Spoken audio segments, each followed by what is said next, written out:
அரசு பள்ளியில் ஆன்மீக சொற்பொழிவாற்றிய மகாவிஷ்ணு அவருடைய பேச்சு பல்வேறு சர்ச்சைகளை ஏற்படுத்தி வரக்கூடிய நிலையில் அவர் மீது நடவடிக்கை எடுக்க வேண்டும் என்ற கோரிக்கையும் வலுத்து வருகிறது. இந்நிலையில் இது தொடர்பாக நம்மிடையே பேசுவதற்காக டிசம்பர் 3 இயக்கத்தின் மாநில தலைவர் தீபக் இணைந்திருக்கிறார். அவருடன் பேசலாம்.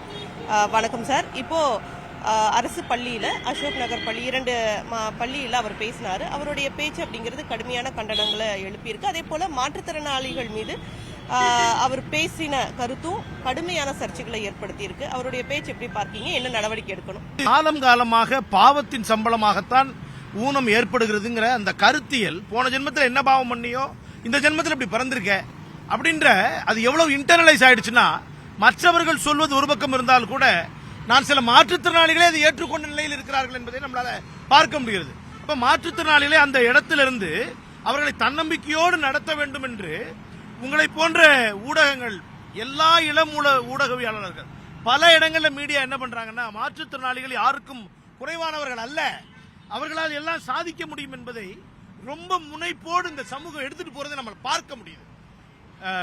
கல்வியாளர்கள் ஒரு பக்கம், பல்கலைக்கழகங்கள் ஒரு பக்கம், முற்போக்கு சிந்தனையாளர்கள் ஒரு பக்கம், பகுத்தறிவாளர்கள், ஊடகங்கள், இப்படி எல்லாருமா சேர்ந்து இந்த மாற்றுத்திறனாளிகளை அடுத்த கட்டத்துக்கு கொண்டு போகணும்னு நினைச்சிட்டு பணியாற்றிட்டு இருக்கும் பொழுது, பாவத்தினுடைய விளைவாகத்தான் நீ பார்வையற்றவனாக பிறந்திருக்கிறாய் என்பதை ஒரு அரசு பள்ளியில உட்கார்ந்து கொண்டு ஒருத்தர் பேசுகிறார் என்றால் அது எவ்வளவு பெரிய பிற்போக்குவாதம்.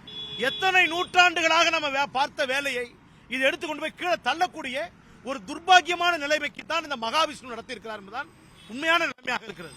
பிறப்புக்கும் எல்லா உயிருக்கும் புறநானூறு பாடுவது மட்டுமல்ல, வள்ளுவ பெருந்தகை மிக தெளிவாக ஒரு விஷயத்தை சொல்றாரு. பொறியின்மை யாருக்கும் பழி என்று அறிவறிந்து ஆழ்வினை இன்மை பழி. பொறியின்மை, உடம்புல ஒரு அவயம் இல்லாமல் இருப்பது யாருடைய பழியும் இல்லை என்பதை இப்ப பழி பாவம்னு சொல்றோம்ல, இது உன்னுடைய பழி. என்ன பிச்சைன்னா, என்னுடைய அம்மா செஞ்ச பழி, எங்க அப்பா செஞ்சது, என் முன்னோர் செஞ்சதனால் நான் ஊனமுற்றவன் ஆகிவிட்டேன் என்பதாக அதை புரிய வைக்கக்கூடிய ஒரு மோசமான பின்புலம். எத்தனையோ தாய்மார்கள் களத்துல உனக்கு என்ன தெரியும், உனக்கு என்ன ஆற்றல் இருக்கு, உனக்கு என்ன அருகதை இருக்கு, களத்துல நாங்க நிக்கிறோம். ஒவ்வொரு மாற்றுத்திறனாளியும் தாய்மார், ஒரு மன வளர்ச்சி பாதிக்கப்பட்ட குழந்தையை பெற்றெடுத்த தாய்மார்கள் எவ்வளவு மன சங்கடம். அவங்க வெளியில நாங்க இல்லங்க, எதுவும் இல்லங்க, இது இயல்புங்க, இது ரொம்ப அறிவியல் ரீதியா இயல்பா வந்துருச்சு, கடந்து வாங்க, மனசுக்குள்ளார அவங்க எவ்வளவு அழுவாங்க தெரியுமா? கூட இருக்கக்கூடிய பேரண்ட்ஸ், அதாவதுங்க நம்மளுடைய சித்தப்பா பெரியப்பா, அந்த குடும்பங்களுக்கு பிள்ளைகளை தூக்கிட்டு போகாம ஏன் அங்க போனோம், எங்க அப்பா, என்னோட அப்பா, மற்றவங்க முன்னாடி என்னை காட்ட முடியாதுன்னு வருத்தப்பட்டு வைக்கப்பட்டிருக்காரு. அப்படி இருக்க சிக்கல்கள் இருந்த ஒரு காம்ப்ளெக்ஸான விஷயத்த நீ எப்படி கீழே தள்ளி உடைச்சிருக்கிற? நீங்க தமிழ் பாடல்கள்ல ஒரு பாட்டு நான் ரொம்ப அங்கம் குறைந்தவனை அழகில்லா ஆண்மகனை மங்கையர் நினைப்பதுண்டோ, கண்ணம்மா வீட்டில் மனம் பேசி முடிப்பதுண்டோ சொல்லமானு அடுத்த. அதுக்கு அவங்க சொல்லுவாங்க, மங்கையர்களுக்கு எப்படின்னா, மண் பார்த்து விளைவதில்லை, மரம் பார்த்து படர்வதில்லை, மங்கையரும் பூங்குடியும் சொன்னார். கண்ணதாசன் சார் எப்படி எழுதியிருக்கிறாங்க பாருங்க. அப்ப பாட்டு சிங்க உங்களோட கால்கள் படப்பட்டாலும் இல்லைங்களா, தங்கத்திலே ஒரு குறை இருந்தாலும் தரத்தில் குறைவதுண்டோ, உங்கள் அங்கத்திலே ஒரு குறை இருந்தாலும் அன்பு குறைவதுண்டோ. பாடல்கள் எத்தனை பகுத்தறி விஷயங்களை கொண்டு வந்த இந்த சமூகத்துல ஒரு கல்லூரியில ஒரு ஸ்கூல்ல உட்கார்ந்து கொண்டு இளம் மாணவர்கள், சின்ன பிள்ளைகள், அந்த இளம் மாணவர்கள் மத்தியில நீ போன ஜென்மத்தில் செஞ்ச பாவத்தினாலதான் அப்படி பிறந்துட்டேன்னு ஒருத்தர் நின்று பேசுறாருன்னா, பிற்போக்குவாதத்தை எப்படி நீங்க அலோ பண்ணீங்க? யாரை கேட்டு அலோ பண்ணீங்க? கேட்பார் இல்லாதவர்கள் மாற்றுத்திறனாளிகள் நினைச்சிட்டீங்களா? கண்டிப்பாக இதற்கு அவர் பதில் சொல்லி ஆகணும். மாற்றுத்திறனாளிகள் சட்டம் சரத்து 92 உட்சரத்து 1 கீழே இவர் செய்தது தவறு. அதை கேட்கின்ற பொழுது அந்த அதிகார துணியை பாத்தீங்களா? உங்க பேர் சொல்லுங்க, உங்க பேர் சொல்லுங்க. அவர் சொல்றார் ஆல் ஆர் ஈக்குவல். உண்மையிலேயே ஆசிரியர் பார்வை இல்லாதவர் யாருங்க? அவர்தான் பார்வையுள்ள மாற்றுத்திறனாளி. Vision is different from sight. சைட்டும் விஷனும் ஒண்ணுமில்ல. விஷன் என்பது தொலைதூர பார்வை இருக்கிறது. அவர்தான் பார்வையுள்ள ஆசிரியர். நல்ல ஆசிரியர் தினத்தன்று ஒரு ஆசிரியர் அப்படி பேசியிருக்காரு. அதை அலோ பண்ணி மற்ற ஆசிரியர்கள் பார்த்திருக்கிறாங்களே. வரலாறு உங்களை கேவலமாக பேசும். வரலாறு உங்களை என்ன பண்ணும்? கைகொட்டி சிரிக்கும். இது ஒரு பகுத்தறிவு மண்ணில் இப்படி ஒரு நடந்திருக்கிறது எவ்வளவு துர்பாகியமான விஷயம். மாற்றுத்திறனாளிகள் வார்த்தையை கொண்டு வந்த முத்தமிழறிஞர் கலைஞர் அவர்கள் மாற்று, ஆல்டர்னேட்டிவ்லி ஏபிள்டு, ஒரு ஊனம் ஒண்ணு இருந்தால் அது நல்ல தமிழாக பாருங்க. ஒரு ஊனம் ஒண்ணு இருந்தால் அதை தாண்டி அவனுக்கு ஒரு ஆற்றல் இருக்கிறது என்பதை இந்த தமிழ் சமூகம் கொண்டு வந்திருக்காங்க. அதுக்கு கன்சிக்யூட்டிவா வந்த அரசுகள் அந்த வார்த்தையை மாத்தல. நல்லா புரிஞ்சுக்கணும், இது திராவிட மண். உங்களுடைய பிற்போக்கு என்றைக்குமே இந்த நாட்டில் செல்லாது. அந்த அந்த சங்கர் என்கின்ற அந்த பார்வை மாற்றுத்திறனாளி ஆசிரியர்களுக்கு நல்லாசிரியர் விருது வழங்கி, கல்பனா சாவனா விருது வழங்கி அவரை இன்னும் மென்மேலும் அடுத்த கட்டத்திற்கு அழைத்து செல்ல வேண்டும். அவருக்கு இவர் யாரை திட்டினாரோ அவர் முன்னாடி இந்த மாற்றுத்திறனாளி ஆசிரியரை கண்ணியப்படுத்தினால்தான் அதற்கு தீர்வாக இருக்கும் என்பதுதான் டிசம்பர் 3 இயக்கத்தின் கருத்து.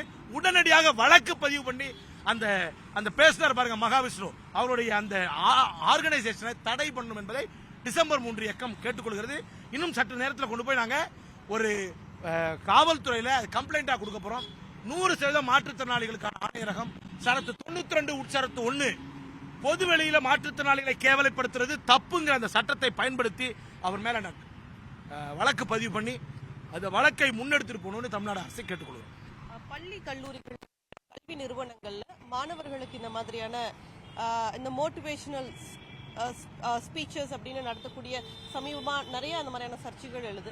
இதை எப்படி வரைமுறைப்படுத்தணும்? அதாவது ஒரு பள்ளியோ அல்லது கல்லூரிக்கோ ஒருவரை பேச அழைக்க வேண்டும் என்றால் அந்த பேச வரக்கூடியவருடைய பின்புலம் என்ன, அவர் நம்புகின்ற அரசியல் என்ன, அவருடைய அரசியல் என்பது நம்முடைய அரசியலோடு ஒத்துப்போகணும். அந்த அர்த்தம் இல்லை.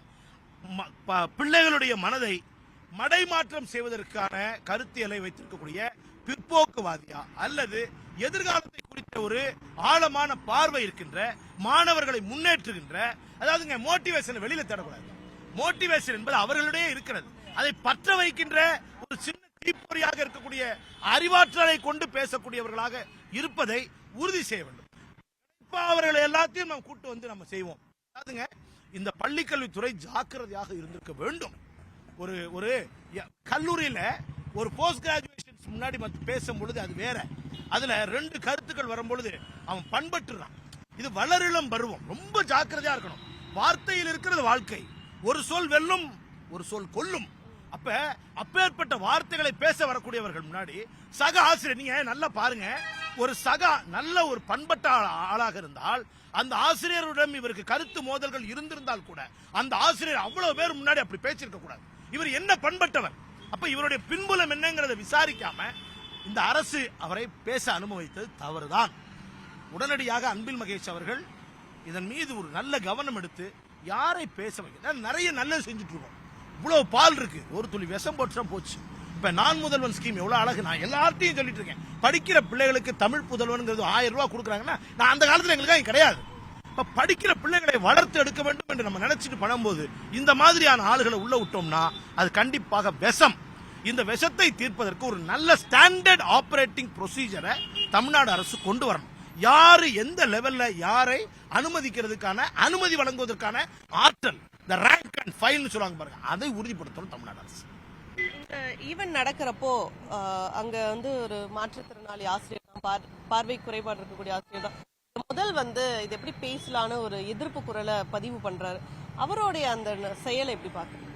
அது ரொம்ப ஒரு அதாவதுங்க எவ்வளவு அற்புதமான ஒரு கான்ஸ்டிடியூஷனல் மொராலிட்டின்னு சுப்ரீம் கோர்ட் சென்னை இந்தியாவுடைய உச்ச நீதிமன்றம் அடிக்கடி பயன்படுத்துகிற வார்த்தை கான்ஸ்டிடியூஷனல் மொராலிட்டி.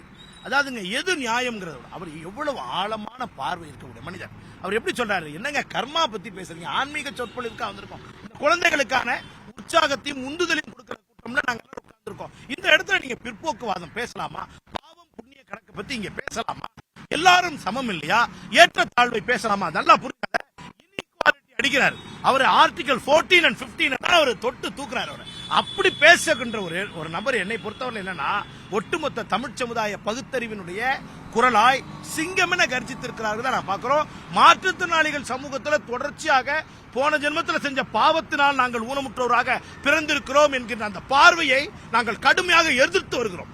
அந்த இடத்துல ஒரு மாற்றுத்திறனாளியாக ஒட்டுமொத்த தமிழ் சமூகத்தின் குரலாய் நின்ற தோழர் சங்கர் அவர்களுக்கு செம்மாந்த வணக்கங்களை தான் டிசம்பர் 3 இயக்கமும் மற்ற மாற்றுத்திறனாளிகள் இயக்கம் எல்லாருமே நாங்க அவர் பார்வையற்றவர் எழுதாதீங்க, அவர் தாங்க பார்வையில் ஐ வுட் சே அவர் தான் பெஸ்ட் டீச்சர்.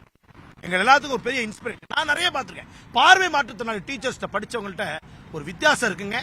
அவர்களுடைய நான் ஒரு பழைய சீஃப் ஜஸ்டிஸ் தமிழ்நாடு கவர்மெண்ட்ல சுப்ரீம் கோர்ட்ல இருந்தாங்க.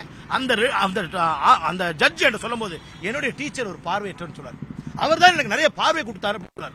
அதனால் பார்வை மாற்றுத்திறனாளிகளுக்கான பல உத்தரவுகளை உச்சநீதிமன்றத்திலும் பிறப்பித்திருந்தார் அவர். அதனால பார்வை மாற்றுத்திறனாளிகள் சாதாரணமானவர்கள் அல்ல, கண்காட்டுவார்னு சொல்லிங்க.